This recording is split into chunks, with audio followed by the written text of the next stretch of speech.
एक शराबी एक इज्जतदार घराने के घर पहुंचा और उसके बच्चों को गाली देने लगा। तभी उसके घर की औरतें गाली सुन बाहर आईं। शराबी गुस्से में उनकी ओर बढ़ा। तभी औरतें हिम्मत बांधकर कोई लाठी, कोई बल्ली, कोई छुरी लेकर दौड़ी। उसी पल उस आदमी की शराब ऐसे गायब हुई कि वह आदमी इतनी तेज़ अपने घर की तरफ दौड़ा कि वह दीवारों से टकरा कर जख्मी हो गया। यह देख एक बूढ़ी बोली, पहलवान, औरतों से ही तेरी वो बंद हो गई। कहीं मर्द होते तो 9 महीने का दर्द देते। एक बार एक आदमी के 50,000 रुपये रास्ते में गिर गए। अब वह दिन भर उदास बैठा रहा। शाम को बीवी खाना लाई तो खाना भी नहीं खाया।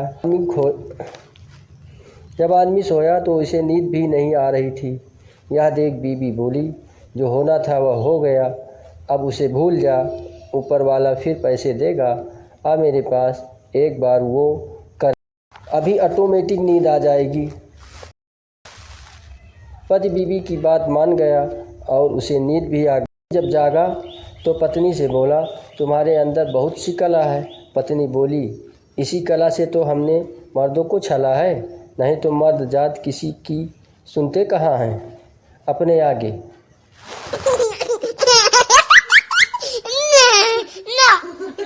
बेटे बहू को झकड़ते देख माँ बहुत खुश हो रही थी और सोच रही थी, जब ये दोनों आपस में लड़ेंगे तो इनका मुकदमा मेरे पास ही आएगा और इसका फ़ायदा मैं उठाऊंगी। यह सब देख पिता बोला, अपनी अपनी चालाकी छोड़, मूर्ख बन, अपना अपना काम संभालो, तभी पैसा घर में आएगा जिससे 2 रोटी सुकून की खा पाओगे। विवाद से परिवार बिखर जाते हैं। परिवार शरीर के समान होते हैं। यदि शरीर के अंग बिखर जाएं तो शरीर से आत्मा निकल जाती है। यदि परिवार बिखर जाएं तो तरक्की, सुख, शांति हमेशा के लिए जीवन से चले जाते हैं और कभी वापस नहीं आते।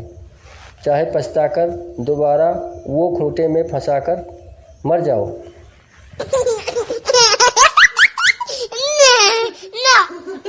दो प्रेमी अपने मिलन के लिए अंधेरा होने का प्रतीक्षा कर रहे। सेक्स के उस पल का बेसब्री से इंतजार कर रहे थे। आखिर में अंधेरा हुआ। दोनों अपने चुने हुए स्थान पर पहुँचे। दोनों आलिंगन कर ही रहे थे कि लड़के के घर से इमरजेंसी कॉल आया अस्पताल जाने के लिए।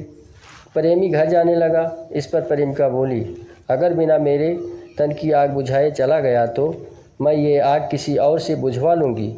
लड़का बोला, तू आग बुझवा या अब मैं चला।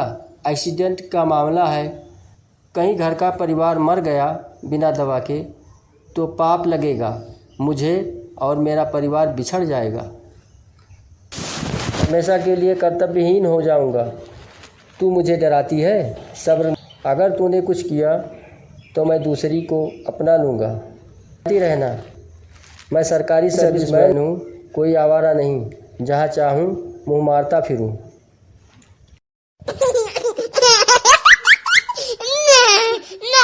से जब देखो प्यार मोहब्बत की आवाज़ आती। यह बात एक बूढ़े की समझ में नहीं आती। कमरे में जाना चाहा तो कमरे के बाहर बैठा आदमी बोला, पहले तू अपने प्रेमिका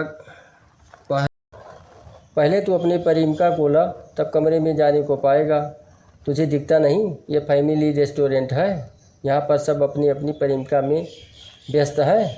बूढ़ा बोला, इनके घर नहीं है क्या जो तुम्हारे किराए के कमरे में ये सब करने आते हैं? मुझसे इससे मतलब नहीं है, मुझे केवल पैसों से मतलब है। बकचोदी बंद कर। तेरे कोई प्रेमिका हो तो तू भी यहाँ आकर मज़ा मार, नहीं तो अपना रास्ता सीधा।